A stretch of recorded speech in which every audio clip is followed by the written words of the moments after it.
آیت الکرسی، اس کا تو نام بھی چونکہ معروف ہے، میں نے جو آپ کو بڑے بڑے حکمت کے موتی اور بڑے بڑے پھول آپ کو گنوائے ہیں، آیت الآیات، آیت البر، آیت الاختلاف، اور اب یہ ہے آیت الکرسی، توحید کے عظیم ترین خزانوں میں سے ہے۔ ہی سیدۃ آیات القرآن، حضور نے فرمایا یہ تمام آیات قرآنی کی سردار ہے۔ اللہ لا الہ الا ہو، اللہ وہ معبود برحق ہے جس کے سوا کوئی الہ نہیں، بڑا کیٹیگوریکل۔ الحی القیوم، وہ زندہ ہے از خود اور باخود، اس کی زندگی مستعار نہیں ہے۔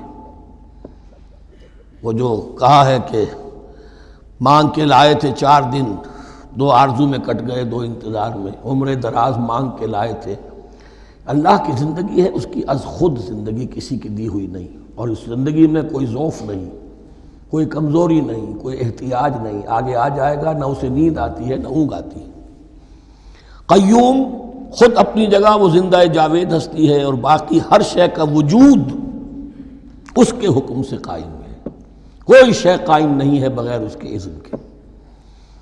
تو گویا کہ احد اور الصمد، اللہ اپنی جگہ احد لیکن باقی پوری کائنات کے لیے صمد ہے، جو سورہ اخلاص میں 2 الفاظ آئے ہیں، قل هو اللہ احد اللہ الصمد، اللہ حی ہے اور قیوم ہے۔ لا تاخذہ سنۃ ولا نوم، اس پر غالب نہیں ہو سکتی نہ نیند نہ اونگ۔ لہو ما فی السماوات و ما فی الارض، آسمانوں اور زمین میں جو کچھ ہے اسی کا ہے، ملکیت تامہ، ملکیت حقیقی اس کی ہے۔ من ذا الذی یشفع عندہ الا باذنہ، کون ہے وہ جو شفاعت کر سکے اس کے پاس مگر اس کی اجازت سے۔ اب یہ مقام آیا ہے سورہ بقرہ میں پہلی مرتبہ، 3 مرتبہ کیٹیگوریکل ڈینائل کے بعد، کوئی شفاعت نہیں، کوئی شفاعت نہیں، کوئی شفاعت نہیں۔ یہاں بھی جو انداز ہے بہت ہی جلالی انداز ہے، منظر الذی، کس کی یہ حیثیت ہے، کس کا یہ مقام ہے، کس کو یہ زور حاصل ہے کہ وہ اپنے اختیار کے بل پر، کہ اپنی حیثیت کی بنیاد پر شفاعت کر سکے؟ ہاں، جس کے لیے اللہ اجازت دے دے۔ استثناء کے ساتھ شفاعت کا یہاں پر پہلی مرتبہ آیا، ورنہ سورہ بقرہ کے 6 رکوع کی دوسری آیت، وَاتَّقُوا يَوْمًا لَا تَجْزِي نَفْسٌ عَن نَفْسٍ شَيْئًا وَلَا يُقْبَلُ مِنْهَا شَفَاعَةٌ وَلَا يُؤْخَذُ مِنْهَا عَدْلٌ وَلَا هُمْ يُنصَرُونَ۔ 15ویں رکوع کی دوسری آیت، وَاتَّقُوا يَوْمًا لَا تَجْزِي نَفْسٌ عَن نَفْسٍ شَيْئًا وَلَا يُقْبَلُ مِنْهَا عَدْلٌ وَلَا تَنفَعُهَا شَفَاعَةٌ وَلَا هُمْ يُنصَرُونَ۔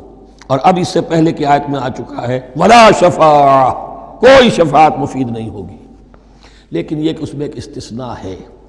اب یہ ذرا باریک مسئلہ ہے کہ شفاعت حقہ کیا ہے، شفاعت باطلہ کیا ہے، تو دورہ ترجمہ قرآن میں اتنی تفاصیل کے ساتھ بحث نہیں کی جا سکتی، وہ ایک علیحدہ موضوع ہے، حال ہی میں نے اس پر اپنے درس ریکارڈ کرا دیے ہیں۔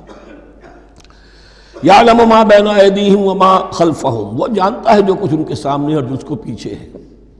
عام طور پر دنیا میں ہم سفارش کرتے ہیں تو کہتے ہیں کہ بھئی میں جانتا ہوں اس شخص کو بہتر، اصل میں جیسا کچھ یہ نظر آتا ہے ویسا نہیں ہے، یا جیسا کچھ فیکٹس آن دی فائل آ گئے ہیں وہ بڑے ہی ڈیسیونگ ہیں، اصل حقائق کچھ اور ہیں اس کیس کے، وہ میں آپ کو بتاتا ہوں۔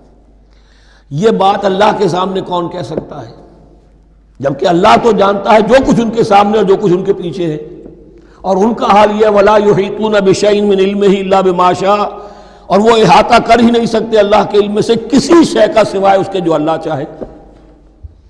باقی ہر ایک کے پاس علم جو ہے اللہ کا عطائی علم ہے، دیا ہوا علم ہے، محدود علم ہے، بڑے سے بڑا رسول ہو، بڑے سے بڑا ولی ہو، بڑے سے بڑا فرشتہ ہو۔ لا علم لنا الا ما علمتنا، ہم پڑھائیں 4 رکوع میں، تو کون کہہ سکتا ہے؟ من ذا الذی یشفع عندہ الا باذنہ یعلم ما بین ایدیہم وما خلفہم ولا یحیطون بشیء من علمہ الا بما شاء وسع کرسیہ السماوات والارض، اس کی کرسی تمام آسمانوں اور زمین کو محیط ہے۔ اب کرسی کے 2 مفہوم یہاں ہو سکتے ہیں، ایک تو یہ کہ اس سے جو معنی مراد ہے یعنی اس کا اقتدار، اس کی قدرت، اس کا جبر، اس کا اختیار، یہ اتھارٹی پوری کائنات کو۔ ایک یہ بھی ہو سکتا ہے کہ اللہ تعالیٰ کے لیے ہم نہیں جان سکتے، یہ آیات متشابہات میں سے ہے کہ کوئی شے بھی ہو واقعتاً جس کو ہم اسے کرسی کہہ سکیں، عرش، کرسی، ان سب کے بارے میں یہ دونوں باتیں ذہن میں رکھیے یہ بھی ہو سکتا ہے کہ ان کی کوئی مجسم حقیقت ہو جو ہمارے ذہن سے، ہمارے تخیل سے ماورا ہے، اور یہ بھی ہو سکتا ہے اس سے استعارہ مراد ہو، اس کا اقتدار و اختیار آسمانوں اور زمین پر چھایا ہوا ہے۔ ولا یعودہ حفظہما، اور اسے تکان طاری نہیں ہوتی، اس پر گراں نہیں گزرتا ان دونوں کا تھامنا، ان دونوں کی حفاظت، آسمانوں کی اور زمین کی۔ وہو العلی العظیم، اور وہ العلی ہے، بلند و بالا، اور عظیم ہے، بڑی عظمت والا۔